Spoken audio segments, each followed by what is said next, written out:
Dr. Perryman, thank you for being here with me today. Let's talk the latest with tariff developments. What are you seeing? Well, basically, we're seeing another round of massive tariffs being put on across a large number of countries. A few very specifically being called out, like India, like Canada, and some others that are being called out specifically for even higher rates. But basically, we're seeing another round of announcements, at least, of tariff increases across a broad spectrum, and that's going to cause a lot of cost and a lot of economic dislocation.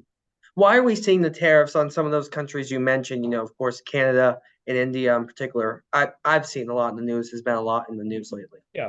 Well, the contention is with India that we're trying to prevent them from buying oil from Russia, and certainly anything we can do right now to weaken Russia in some of its political situations with Ukraine and that type of thing is probably a beneficial thing to do. But this is not the way to go about it. I mean, literally, if you look at the global supply chains right now, India really doesn't have much choice at this point in time. That may change in the future. And I think importantly, what's not being realized is we are critically dependent on India for a lot of the inputs for a lot of things that we produce in this country, and so those things are going to come directly into raising costs in the United States. There's not an easy way to substitute, and that's basically just going to be a tax on American businesses and American consumers. Why do you feel that you mentioned, India has no other choice? And if I heard you correctly, it seemed like that was in relation to buying Russian oil. What makes you say that? Well, that's just kind of where the supply chains are right now in the world. Again, that could change. Certainly, there are situations where we could supply more. There are situations where other producers around the world, some of the OPEC countries, could supply more. But at this point in time, by far the most convenient and easy way for India to obtain oil is in this way. Now, again, that's something that could change over time, and I would frankly like to see it change over time. But the cost of imposing 50% tariffs on anything that comes in from India is going to be extremely high in the United States because, again, we depend on India for a lot of the inputs to some of our products. We don't buy a lot of consumer goods from India, but we buy a lot of the consumer for the inputs to our electronics and our fancy phones, our fancy machines, all sorts of stuff. A lot of that comes from India, and it's just going to be a direct increase in cost for American consumers and American businesses. We've talked in the past about the long-term impacts from tariffs, but speaking on the short term, what are we seeing broadly across the global economy right now? Well, at this point in time, what we've seen, one thing we've seen is they've literally now changed policy more than 100 times in the last 6 months. And when you do that, what you have is you have uncertainty, and people can't decide what to do. What they don't know what it's going to look like in another month or two. These tariffs are announced; they may be backed off. Others have been. We don't know where we're going to settle. And the biggest impact you've seen is simply people sitting back and waiting. And uncertainty always slows down the economy. It's been long enough now that we're beginning to see some of the cost factors, particularly on some of the things that we import a lot of, such as lumber and some of the electronic components and that sort of thing. We're beginning to see those prices in particular begin to rise. It takes a few months for all this to work its way through the system, but we're beginning to see some of that now. I know we'd probably need, an hour to touch on the next question, but I do want to ask you, we've heard a lot of talk about globalization. There's been a lot of criticism about it. There's a lot of people who support it. What impact has globalization really had, to the point where these tariffs are involved? Well, globalization has made it possible for us to have the strongest economy on earth right now and the strongest economy in the history of the world.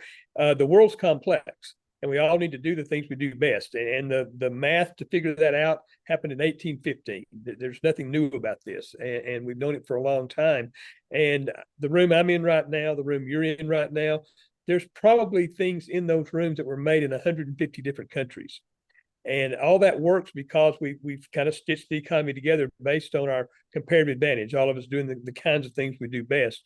When you start ripping that apart, you start getting a lot of disruptions. And again, we're beginning to see that right now. If these tariffs persist, we're going to see a lot more of it going forward. President Trump has talked a lot about wanting to bring companies to America, some of them back to America. Do you think these tariffs will result in that coming true?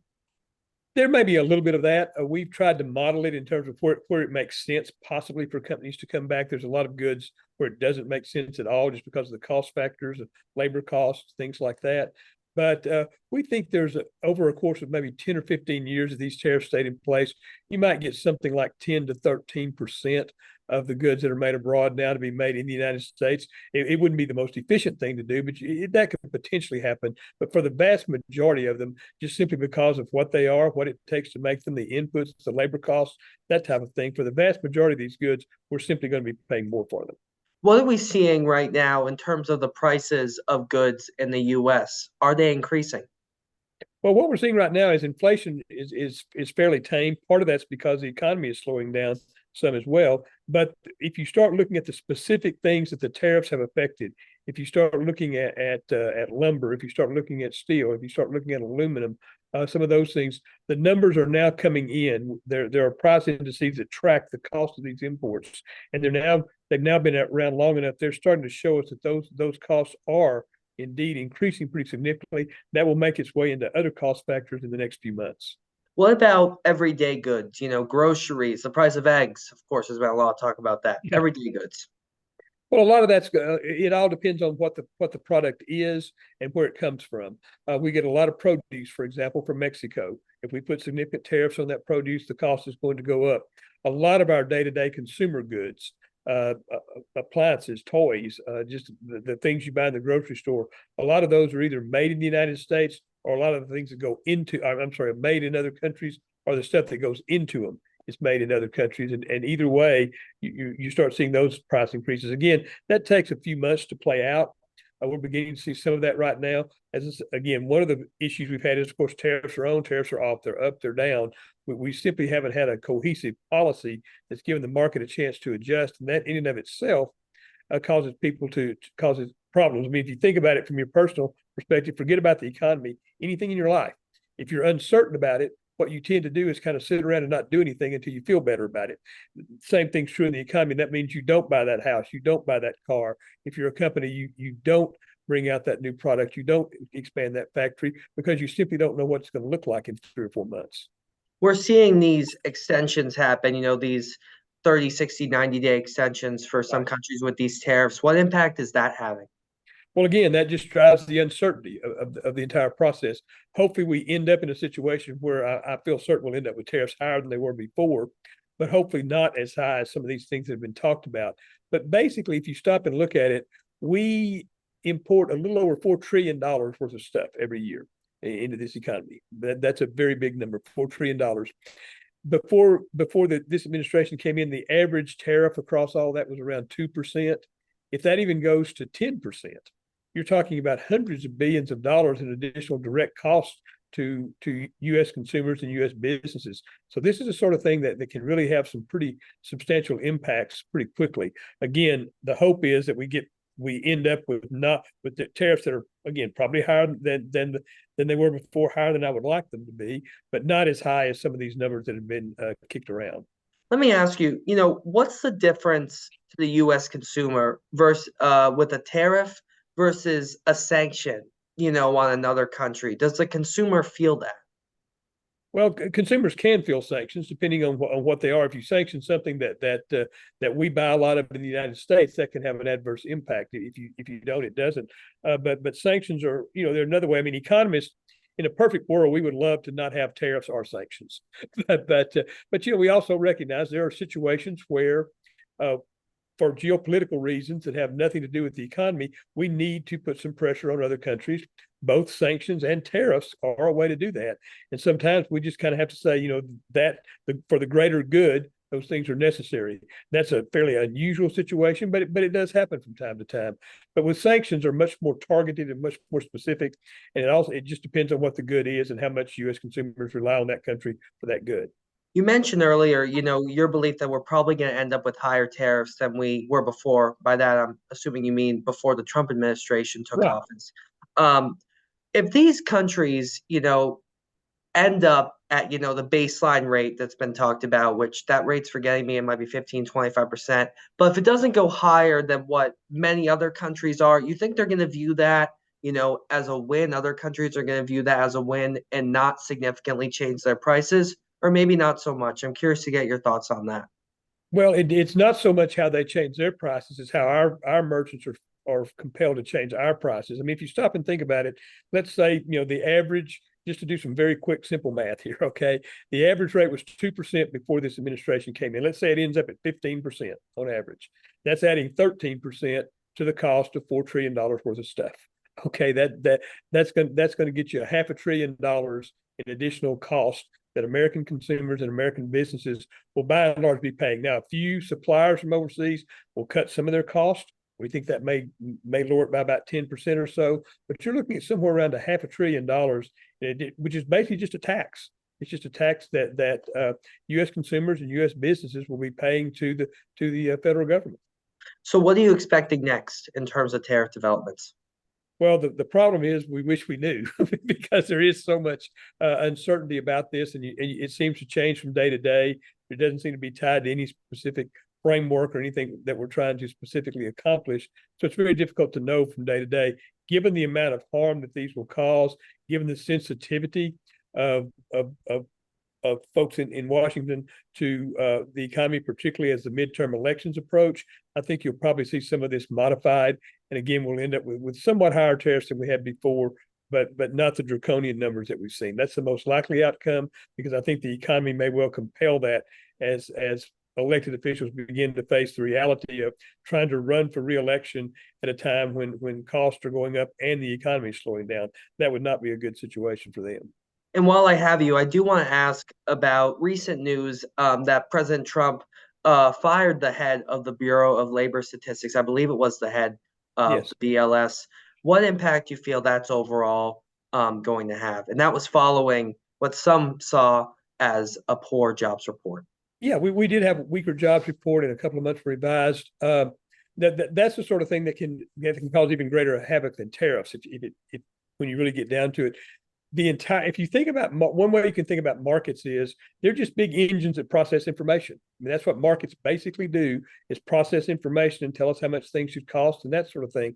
If you don't trust the information, if you think that the leadership is hiring and firing people based on the data that comes out, then you undermine that. If you think about the last couple of big economic crises we've had other than the pandemic, which obviously was different, but 2008, it was when the market lost confidence in how we were pricing mortgages and housing. If you go back to the earlier one in 2001, 2002, it was when they lost faith in the information that came out from the accounting firms about companies like Enron and WorldCom and some of those. When the market loses faith in information, bad things happen. It would be the ultimate thing if the market were to lose faith in the information about the performance of the strongest and most powerful economy in the world and the one whose bonds undergird the entire world economy. So this could be a very, very serious situation if people begin to doubt the integrity of our data. And one more thing on that, Michael. I've been doing this. I realize I'm very young and vibrant looking and all that, but I've been doing this for a long time, almost 50 years, through 9 presidents. I've never seen a president that didn't want the numbers to look better. But I can tell you that I've worked with the folks who gather this data, who produce it, who could do it. They're good, faithful public servants who sit there and do what they're supposed to do and produce reliable information. And sometimes it makes the people in power happy, and sometimes it makes them sad. And that's the way it should be. I mean, we'd all like good information, good economic information all the time. What we need is accurate and reliable and consistent information. You seeing any businesses, celebrate these tariffs? Or countries around the world celebrate the tariffs? Well, you certainly haven't seen countries celebrate the tariffs. You have seen, some businesses, if you are a business in the United States that is not competitive and the tariffs may make you a little more competitive, some of those companies have come out and said, yeah, hey, we like this. Obviously we can buy steel in a lot of places a lot cheaper than we make steel here. So if you put a tariff on steel companies like it. So that there are companies that they're basically, what we're basically doing is allowing them to be less efficient and still do business. So a lot of companies that benefit from that like that. We've seen some of the labor groups that are employed in those industries come out in favor of them. So that there are always constituencies who benefit from this. But if you look at it on the whole, it's going to come down to what gives us the most efficient economy we can possibly have, and tariffs are simply not a part of that. Is there anything else you'd like to tell our audience about the latest tariff developments? I don't think so. Again, I would just say stay tuned because they seem to be changing quite a bit, and we'll see how they all play out. But I do think again, as the midterm elections approach next year, some of the fallout from this is going to be apparent. I think that's when you may see some moderation come into play. So you could expect to see some significant impacts prior to the midterms of these tariffs. Oh, absolutely. I think you'll start seeing them in the next 2 or 3 months. Yeah. So that's pretty short term, not as long term, 5-10 years out, as we've Oh, talked about in the we'll past. start. We're already seeing it in some of the import price indices we track. We're already seeing it and from there, it usually takes 2 or 3 months for it to make its way into the overall price indices. All right, Dr. Perryman, thank you as always for taking the time. You bet. My pleasure.